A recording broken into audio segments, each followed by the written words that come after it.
সুপ্রিয় শিক্ষার্থী, আসসালামু আলাইকুম। Shimul Memorial North South School and College কর্তৃক আয়োজিত অনলাইন ক্লাসে সকল শিক্ষার্থীকে স্বাগত।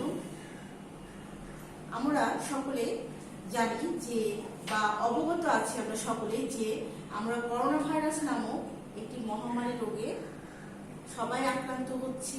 আমরা চেষ্টা করব এই মহামারী থেকে নিজেকে রক্ষা করার জন্য স্বাস্থ্যগতভাবে সুস্থ থাকা। সুতরাং এই সুস্থ থাকতে হলে আমাদেরকে অবশ্যই বেশি বেশি ঘরে অবস্থান করতে হবে। প্রয়োজন না হলে আমরা ঘরের বাইরে বের হব না।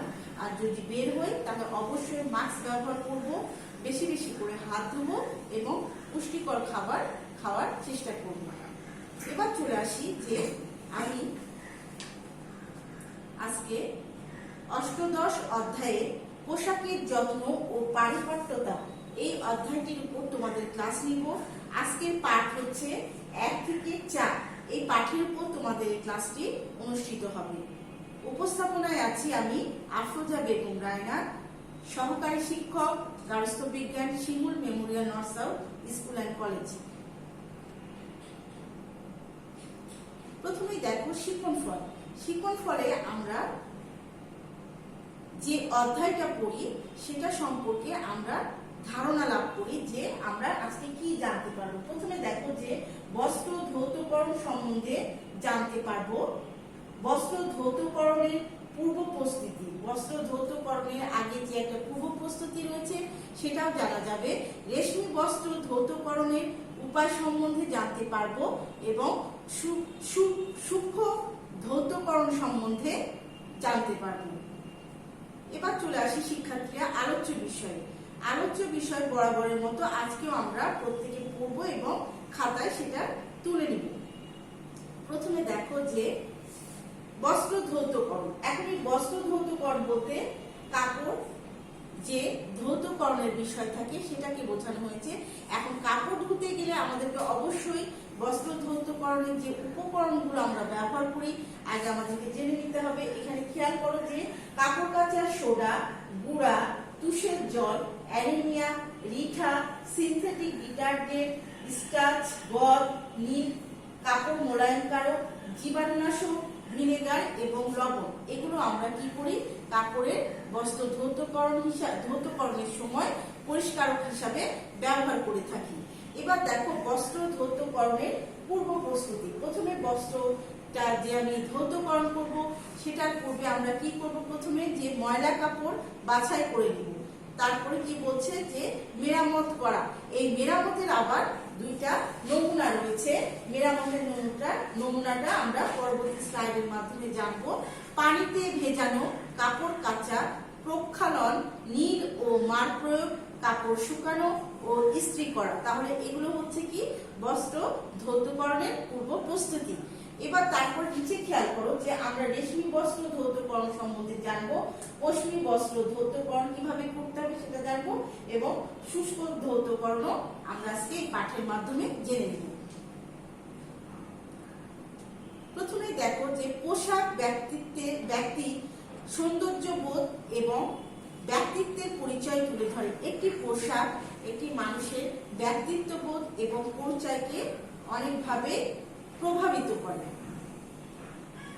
আচ্ছা, নিজের পছন্দ মতো পোশাক শুধু ক্রয় করলেই চলে না, বরং পোশাককে টেকসই রাখতে হলে পোশাকের যত্ন অপরিহার্য। আমরা যদি শুধু পোশাক ব্যবহারই করি, সেটা যত্ন না করি, তাহলে অবশ্যই সেটা টেকসই হবে না। অনেক সময় পোশাকে কি হয়, দাগ লেগে যায়। সেটার কারণে আমাদের কি হয়, পোশাকের সৌন্দর্যটা বিনষ্ট হয়। সুতরাং বলা যায় পোশাকের স্থায়িত্ব বজায় রাখার জন্য যথাযথভাবে অবশ্যই যত্ন নেওয়া প্রয়োজন। আমরা যদি সঠিকভাবে যত্ন নিই তাহলে কি হবে, পোশাকটা অনেকদিন টেকসই হবে। সঠিক নিয়মে যত্ন নিলে কাপড় চোপড় অনেকদিন টেকে। আমরা যদি সেটা সঠিক ব্যবহার বা সঠিক ধৌতকরণ জানতে পারি একটি পোশাকে, তাহলে সেটা আমাদের কি হবে, অনেকদিন টিকবে এবং সুন্দর অবস্থায় থাকবে এবং অর্থের যে আমাদের অপচয় হয় সেটা রোধ হবে। পরিষ্কার ও পরিপাটি পোশাক দেহ ও মনের সুস্থতা বজায় রাখে। একটি পরিচ্ছন্ন পোশাক যখন আমরা পরিধান করি সেটা আমাদের দেহ ও মনকে কি করে, সুস্থ রাখে এবং আমরা সেটা চেষ্টা করব যে আমরা সবসময় পরিষ্কার পরিচ্ছন্নভাবে পোশাক পরিধান করা। এবার দেখো বস্ত্র ধৌতকরণের যে আমি বললাম যে মূল দুইটা উদ্দেশ্য রয়েছে, এখানে সেই উদ্দেশ্য দুইটি তুলে ধরা হয়েছে স্লাইডের মাধ্যমে। প্রথমে 1 নাম্বার কি বলছে দেখো, কাপড়ের ময়লা দূর করে পরিষ্কার করা। কাপড়ের বস্ত্র ধৌতকরণ বলতে যে শুধু কাপড় ধুবো সেটার ময়লা পরিষ্কার হবে না তা নয়, অবশ্যই যেন কাপড়ের ময়লাটা দূর হয়ে যায়। পরিষ্কার কাপড়ের আনুষঙ্গিক দ্রব্য ব্যবহার করে স্বাভাবিক সৌন্দর্য ফিরিয়ে আনা যায়। এই বস্ত্র ধৌতকরণের উপকরণগুলো ছাড়াও আমরা যদি আনুষঙ্গিক দ্রব্য ব্যবহার করে থাকি তাহলে কি হবে, কাপড়ের সৌন্দর্যটা অনেকাংশে বেড়ে যাবে। এবার দেখো বস্ত্র ধৌতকরণের পূর্ব প্রস্তুতি। প্রথমে কি বলেছে যে বস্ত্র ধৌতকরণ পরিবারের পরিষ্কার পরিচ্ছন্নতার একটা উল্লেখযোগ্য দিক। আমরা প্রতিনিয়তই কি করি, বস্ত্র ধৌতকরণ আমাদেরকে করতে হয়, কেননা প্রতিদিনই ব্যবহার্য কাপড় পরিষ্কার করতে হয়। আবারও কখনো কখনো সাপ্তাহিক কিংবা মৌসুম ভিত্তিক ধৌতকরণ প্রক্রিয়া চলে। কিছু কিছু কাপড় আছে যেগুলো আমরা প্রতিনিয়ত ধৌতকরণ করি না, সেগুলো আমরা মাসিক, পাক্ষিক বা কি মৌসুম ভিত্তিক সেগুলো ধৌতকরণ করে থাকি। কাপড় ধোয়া হচ্ছে একটি পরিশ্রমের কাজ, এটা একটি ব্যায়ামও বলা যেতে পারে, যে কাপড় ধুলে অনেক পরিশ্রম হয়। এই কাজটি সুষ্ঠুভাবে শেষ করার জন্য কয়েকটি ভাগে ভাগ করে নেওয়া হয়, সেই ভাগগুলো আমি তুলে ধরেছি, তোমরা দেখো, খেয়াল করো। যে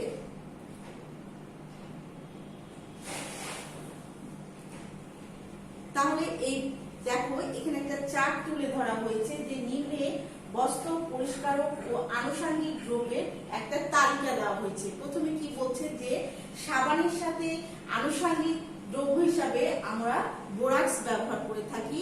কাপড় কাচার সোডা, তার সাথে কি ব্যবহার করছি, স্টার্চ। গুঁড়া সাবানের সাথে আমরা কি ব্যবহার করছি, নীল। তুষের জলের সাথে আমরা ব্যবহার করতে পারি কাপড় মোলায়েমকারক। অ্যানিমিয়ার সাথে জীবাণুনাশক, রিঠা, ভিনেগার। সিনথেটিক ডিটারজেন্টের সাথে আমরা লবণটা ব্যবহার করতে পারি। এই হচ্ছে আমাদের বস্ত্র পরিষ্কারক এবং আনুষঙ্গিক দ্রব্যের নাম। এবার আমরা চলে যাই যে বস্ত্র পরিষ্কারক বলতে আমরা যেগুলোকে বুঝেছি। এখানে দেখো, খেয়াল করো যে সাবান, গুঁড়া, তারপরে আমি রিঠা ফলের ছবি দিয়েছি। তোমরা অবশ্যই বুঝতে পারছো নিশ্চয়ই যে এখানে ছবির মাধ্যমে পরিষ্কার দ্রব্যের আমি বিষয়গুলো তুলে ধরেছি। এবার দেখো আনুষঙ্গিক দ্রব্য বলতে রিঠা, তারপরে কি বলছে এখানে দেখো যে এখানে লবণ দিয়েছে, বোরাক্স দিয়েছি। এগুলো হচ্ছে আমাদের আনুষঙ্গিক দ্রব্য হিসাবে আমরা যেগুলো কাপড় ধৌতকরণের সময় ব্যবহার করে থাকি সেগুলো আমি তুলে ধরেছি। এবার দেখো বস্ত্র ধৌতকরণের পূর্ব প্রস্তুতি, যেটা আমি একটু আগেই বলে এসেছি, যে ময়লা কাপড় প্রথমে আমরা বাছাই করে নিব, এবং 2 নাম্বার হচ্ছে মেরামত করা। এই মেরামতের যে দুইটা নমুনা রয়েছে সেটা প্রথমে ক নাম্বারটা আমরা পড়ে নিই। দেখো প্রথমে কি বলছে, রিফু করা। রিফু করা বলতে পোশাকের কোনো স্থানে খোঁচা লেগে বা ফেসে গেলে আমরা কি করি, ছেঁড়া স্থানে পরেন সুতা সূক্ষ্ম ও নিপুণভাবে সূচের সাহায্যে ভরে দেওয়াকে কি বলছে, রিফু করা বলা হয়। তাহলে আমরা পরেন সুতার মাধ্যমে কোনো জায়গায়, কাপড়ের কোনো জায়গা যদি ছিঁড়ে যায় তাহলে আমরা সেটা রিফু করতে পারি। এজন্য বস্ত্রের সুতা অনুযায়ী সূচ এবং সুতার প্রয়োজন। আমরা যদি বস্ত্রের ধরন অনুযায়ী সূচ এবং সুতা ব্যবহার না করি তাহলে জিনিসটা দেখতে অনেক খারাপ লাগবে। এই জন্য আমাদেরকে প্রত্যেকটি আগে এটাকে নির্বাচন করে নিতে হবে। এবার দেখো সেই রিপু করার কয়েকটি ধাপ। এখানে প্রথমে রিপু করার প্রথম পর্যায়ে আমি ছবির মাধ্যমে, এটা হচ্ছে রিপু প্রথম পর্যায়, রিপু দ্বিতীয় পর্যায় এবং তৃতীয় পর্যায়ে রিপু যখন একটি কাপড়ে পুরোপুরি ভাবে হয়ে যাবে সেটা হচ্ছে তৃতীয় পর্যায়ে। তোমরা ছবিতে নিশ্চয়ই খেয়াল করছো যে রিপু কিভাবে করতে হয়, সেটার আমি ধাপগুলো দিয়েছি। এবার দেখো যে রিপু করার সময় ছেঁড়া অংশের চারিদিকে প্রথমে আমরা কি করব, যে যদি আমরা এই দাগটা দিয়ে নিই তাহলে আমাদের রিফু করতে সুবিধা হবে। দাগের উপর ছোট ছোট করে কি বলছে, রান ফোর দিয়ে সেলাই করলে কাপড়ের সুতা কি হবে, খুলে আসবে না। এরপর একটির পর একটি সুতার ভিতর দিয়ে সুচ দিয়ে প্রথমে টানা সুতার ওয়ান অংশ পরিপূর্ণ করতে হয়। ছেঁড়া অংশের সম্পূর্ণটা টানা সুতায় ভরে তুলে একই নিয়মে ভরা সুতার ফিলিং ইয়ার্ন অংশের একটি সুতার উপর ও নিচ দিয়ে সেলাই করে পূরণ করতে হয়। এক্ষেত্রে যদি আমরা এই রিফুটা ফ্রেম দিয়ে করি তাহলে কি হবে, রিফুটা দেখতে অনেক সুন্দর হবে এবং ভালো হবে।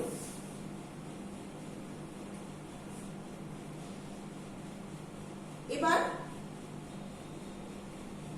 খ নাম্বার হচ্ছে তালি দেওয়া। আমরা কয়ে বললাম রিফু করা এবং ক্ষয়ে থাকছে আমাদের মেরামতের নমুনার মধ্যে তালি দেওয়া। প্রথমে দেখো, বস্ত্র পোশাকের কোন অংশ ছিঁড়ে গেলে এক পর্দা কাপড়ের উপর আরেক পর্দা কাপড় সেলাই করে আটকানোকে আমরা কি বলছি, তালি দেওয়া বলা হয়। তাহলে কি বোঝাচ্ছে যে আমাদের কোনো অংশ যদি ছিঁড়ে যায়, উপর থেকে এক পর্দা এবং নিচ থেকে যদি আমরা এক পর্দা কাপড় দিই তাহলে আমাদের তালি দিতে সুবিধা হবে। পোশাক পরিচ্ছেদের কোনো অংশ ছিদ্র হলে, পুড়ে গেলে বা পোকায় কাটলে তালি দেওয়ার প্রয়োজন হয়। এই তালি আবার দুই ধরনের হয়ে থাকে। তাহলে আমরা এখন জেনে নিব যে তালি কয় প্রকার, দুই প্রকার। তাহলে কি তালি, সাধারণ তালি এবং নকশা তালি। এখন দেখো যে সাধারণ তালি, সাধারণ তালিটা কি, তালি গোলাকার বা চারকোনার হয়ে থাকে। তালি যে গোলই হবে বা চারকোনায় হবে এমন কোনো বাধ্যবাধকতা নাই, এটি বিভিন্ন ধরনের হতে পারে। যে কাপড়ে তালি দেওয়া হয় তার অনুরূপ রং ও জমিনের বড় এক খণ্ড টুকরা কাপড়টি তালি দেওয়ার আগে কি করবো, আমরা আগে ভালোভাবে ধুয়ে ইস্ত্রি করে নিব। যে কাপড়টি আমরা তালি দিব সেটা আমরা প্রথমে ধুয়ে নিব, ধুয়ে ইস্ত্রি করে নিব। যে কাপড়টি দিয়ে তালি দিতে হবে সেই কাপড়ের ছেঁড়া জায়গায় বসিয়ে ধার মুড়ে চারিদিকে হেম দিয়ে আমরা কি করব, প্রথমে তালির কাপড়ের সাথে তালির কাপড়টা মূল কাপড়ের সাথে আটকে নিই। এবার দেখো সাধারণ তালি ও নকশা তালি। এই সাধারণ তালিটা এবং নকশা তালিটা কেমন হতে পারে এখানে ছবির মাধ্যমে তুলে ধরা হয়েছে। এটা সাধারণ তালির ছবি এবং এটি নকশা তালির ছবি। এবার দেখো নকশা তালি। নকশা তালি কি বলছে দেখো, যে সাধারণ তালির জন্য কাপড়ের রঙের তালি কাপড় পাওয়া না গেলে অথবা তালি দিলে দেখতে খারাপ লাগবে মনে হলে অথবা কাপড়টি এত সৌন্দর্য নষ্ট করতে মন চাচ্ছে না এমনটি যদি হয় তাহলে আমরা কি করব, অবশ্যই নকশা তালির মাধ্যমে কাপড়টি মেরামত করে দিব। তালি দিলে অবশ্যই পোশাকটা খারাপ লাগাটাই বাঞ্ছনীয়, তাহলে আমরা চেষ্টা করব যেন তালিটি সুন্দর হয়, পোশাকটাকে নকশা মতো দেখায়, সেই জন্য আমরা নকশা তালিটাই বেশি ব্যবহার করব। এই নকশা তালির মতো নকশা করে সমস্ত কাপড় আমরা কি করব, সামঞ্জস্য বজায় রাখার চেষ্টা করব। অনেকটা অ্যাপ্লিক তোমরা সকলেই জানো যে অ্যাপ্লিক কাপড় কেটে করা হয়, অ্যাপ্লিক নকশার মতো দেখায়। যদি আমরা নকশা তালিটা সঠিকভাবে করতে পারি তাহলে এটা অ্যাপ্লিক নকশার মতো দেখাবে। শিশুদের জামার নকশা তালি হিসাবে বড় স্টিকার, নকশা তালি যদি আমরা শিশুদের জামায় করে থাকি তাহলে সেটা একটি স্টিকার হিসাবেও কাজ করে থাকে। দাগ অপসরণ। দাগ অপসরণ কি বলছে দেখো, নানা কারণে আমাদের জামা কাপড়ে দাগ লেগেই যায়, কারণ দাগ লাগাটাই স্বাভাবিক, কোনো কারণে আমাদের দাগ লেগে যেতে পারে এবং ব্যবহারের অনুপযোগী হয়ে যায়, দেখতেও খারাপ লাগে। একটি পোশাকে যখন দাগ লাগে তখন আমাদের পোশাকটির সৌন্দর্য নষ্ট হয়ে যায়। তাই সম্পূর্ণ কাপড় ধোয়ার আগে দাগমুক্ত স্থানের উৎস, তন্তু ও প্রকৃতি আমাদেরকে জানতে হবে, যে কাপড়টিতে আমাদের দাগ লেগেছে সেটা কি, দাগের উৎস কি বা এইটা কোন তন্তুর কাপড় এবং এর প্রকৃতিটা কেমন। কেননা রং অন্যান্য পরিষ্কার দ্রব্যের সংস্পর্শে এসে দাগটিকে স্থায়ীভাবে বসে যেতে পারে। যদি আমরা দাগ লাগার পর এর যথাযথ পরবর্তী স্টেপে কাজ না করি তাহলে এই দাগটি কাপড়ে বসে যাওয়ার সম্ভাবনাও থাকে। এবার দেখো পশমি কাপড় ধোয়ার আগে নকশা অঙ্কন। আমরা প্রথমে কি করব, পশমি কাপড় হচ্ছে আমাদের শীতের কাপড়কে বোঝানো হয়ে থাকে। এগুলো যখনই আমরা ধুবো তার আগে আমরা কি করব, পশমি কাপড়ে আমরা আগে নকশাটা অঙ্কন করে নিব, তাহলে আমাদের কাপড় ধৌত করতে সুবিধা হবে। পানিতে ভেজানো কাপড় কাচতে গেলে বা কাপড় ধৌতকরণ করতে গেলে অবশ্যই পানিতে ভেজাতে হবে। এখানে কি বলেছে দেখো, যে বেশি ময়লা কাপড় যেগুলো আমরা মাসিক হিসাবে কাপড় ধৌত করি সেগুলো হচ্ছে মশারি, পর্দা, টেবিল ক্লথ। সাবান পানিতে দেওয়ার আগে আমরা এই কাপড়গুলো কি করব, ঠান্ডা পানিতে বা 1 ঘন্টা ভিজিয়ে রাখলে, যদি আমরা কাপড় ধৌতকরণের আগে 1 ঘন্টা কাপড়টি ভিজিয়ে রাখি তাহলে কি হবে, এই কাপড় থেকে ময়লাটা আলাদা হয়ে যাবে। এরপর সাবান পানি দিয়ে ধুলে কাপড় ভালো পরিষ্কার হবে। যদি এই 1 ঘন্টা ধোয়া ভিজিয়ে রাখার পরে আমরা কাপড়টা ধৌত করি তাহলে কি হবে, আমাদের কাপড়ের ময়লাটা চলে যাবে, সাবানও কম খরচ হবে। এই কাপড় ধৌতকরণের পর আমরা কি করব, নীল ও মার প্রয়োগ। এখানে নিচে লেখা আছে দেখো, নীল ও মার প্রয়োগ। সাধারণত সুতি বা লিনেন কাপড়ে আমাদের কি করতে হয়, নীল বা মার দেওয়ার প্রয়োজন হয়। মার কতটা ঘন হবে সেটা নির্ভর করে কাপড়ের ঘনত্বের উপর। কারণ কাপড়টা যদি পাতলা হয় তাহলে আমাদের মারের যে ঘনত্বটা থাকবে সেটা বেশি হবে, আর কাপড় যদি আমাদের মোটা হয় তাহলে আমাদের মারের ঘনত্বটা পাতলা হবে। এবার দেখো যে কাপড় ধোয়ার পর ঠিক মতো যদি আমরা কাপড় তো ধুলাম, নীল মার দিলাম, সবই করছি, তারপরে কি হয়, আমাদের পরবর্তী স্টেপে কি থাকে, কাপড় শুকানো। তাহলে কাপড় শুকানো কি বলছে, যদি কাপড় ধৌতকরণের পর কাপড় সঠিকভাবে না শুকানো হয় সেটা কি বলছে, কাপড়ের ধবধবে ও কড়কড়ে ভাবটা আসে না। যদি আমাদের মেটমেটে ভাব ও সাথে গন্ধ হতে পারে, যদি আমাদের রোদটা সঠিকভাবে কাপড়ে না লাগে তাহলে এটা সাথে গন্ধ হয়ে যেতে পারে। সাদা কাপড় রোদে শুকালে আরো সাদা হয়। একটি সাদা কাপড়কে তোমরা ধুয়ে দেখবে বাসায়, সেটা যদি আরো রোদে শুকানো হয় আরো উজ্জ্বল সাদা হয়ে যায়। রঙিন কাপড় ও রেশমি কাপড় আমরা কি করব, যত সম্ভব চেষ্টা করব ছায়ায় শুকানো। এবার দেখো ইস্ত্রি করা। কাপড় শুকানোর পরে আমাদের পরবর্তী স্টেপ যেটা থাকে, যে কাপড়কে আমরা ইস্ত্রি করে থাকি। ধোয়ার পর প্রায় সব কাপড়ে কি হয়, একটি কি কুঞ্চন সৃষ্টি হয় বা কাপড় কুঁচকে যাওয়ার সম্ভাবনা থাকে, বা এবং এটা ন্যাচারালি হয়েও থাকে। কাপড় মসৃণ ও পরিপাটি করার জন্য আমরা প্রথমে কি করব, কাপড়কে ইস্ত্রি করে নেব। ইস্ত্রি করার আগে মার দেওয়া সুতি কাপড়গুলো কি করতে হয়, যেগুলো সুতি কাপড়ে আমরা মার দিয়ে ইস্ত্রি করি, প্রথমে আমরা কি করি, সামান্য পানি ছিটিয়ে কাপড়টাকে কি করি, নরম করে নিই। কাপড়ের প্রকৃতি অনুসারে ইস্ত্রির তাপমাত্রা নিয়ন্ত্রণ করতে হবে। আমাদেরকে প্রথমে দেখতে হবে যে কাপড়কে আমি কি কাপড় ইস্ত্রি করছি, সেই মোতাবেকে আমরা ইস্ত্রির তাপমাত্রা নিয়ন্ত্রণ করে কাপড় ইস্ত্রি করব। এবার দেখো শুষ্ক ধৌতকরণ। প্রথমে কি বলছে, পানি ব্যবহার না করে বিশেষ ধরনের কিছু রাসায়নিক পরিষ্কারক দ্রব্য ব্যবহার করে কাপড় পরিষ্কার করাকে কি বলছে, শুষ্ক ধৌতকরণ বলে থাকছি আমরা। তাহলে আমরা এই ধৌতকরণে কি করব, পানি ব্যবহার না করে কিছু রাসায়নিক দ্রব্য ব্যবহার করছি। কিছু কিছু রেশমি ও পশমি কাপড় কি হয়, সাবান পানিতে ধুলে সংকুচিত হয়, সেটা কুচকে আসার সম্ভাবনা থাকে কিংবা রং চটে যাওয়ার সম্ভাবনা থাকে। এই পদ্ধতিতে কাপড় ধোয়া হলে কাপড়ের আকার আকৃতি ও উজ্জ্বলতা বজায় থাকে।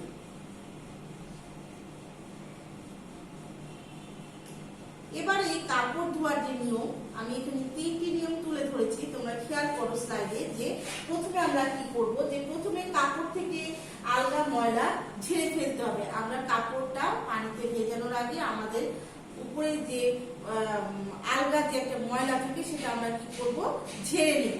পরিষ্কার ও তরল পদার্থটিকে পানি শূন্য করে নিতে হবে। পরপর 4টি পাত্রে ওই পানি শূন্য তরল পদার্থ ঢেলে নিতে হবে। এইভাবে আমরা প্রথমে এই 3টি নিয়ম পালন করব, তারপর সেই কাপড়টা ধোয়ার চেষ্টা করব। এবার চলে যায় মূল্যায়ন পর্বে। মূল্যায়ন পর্বে আমি তোমাদেরকে 4টা কোশ্চিন দিয়েছি। এই 4টা কোশ্চিন আমরা হচ্ছে আচ্ছা, মূল্যায়ন পর্বের প্রথম প্রশ্নে আছে যে রেশম বস্ত্রের কাঠিন্য ঠিক রাখতে কি ব্যবহার করা হয়। তাহলে আমরা জেনে নিই যে রেশম বস্ত্রের কাঠিন্য ঠিক রাখতে হলে আমরা গদ ব্যবহার করব। আকর্ষণীয় ব্যক্তিত্বের অন্যতম সত্য কি বা পূর্বশর্ত তোমরা এটাকে বলতে পারো। তাহলে আমরা কি বলছি যে আকর্ষণীয় ব্যক্তিত্বের অন্যতম সত্য হচ্ছে সুস্বাস্থ্য। 3 নম্বর প্রশ্ন দেখো, পোশাকে ছন্দ আনার পদ্ধতি কয়টি ও কি কি। আমরা জেনে নিই যে পোশাকে ছন্দ আনার পদ্ধতি হচ্ছে 4টি এবং কি কি দেখো যে পুনরাবৃত্তি, বিকিরণ, ক্রমবিন্যাস এবং নিরবচ্ছন্নতা। এই 4টা হচ্ছে ছন্দ আনার পদ্ধতি। সহজলভ্য উত্তম পরিষ্কারক দ্রব্য কোনটি।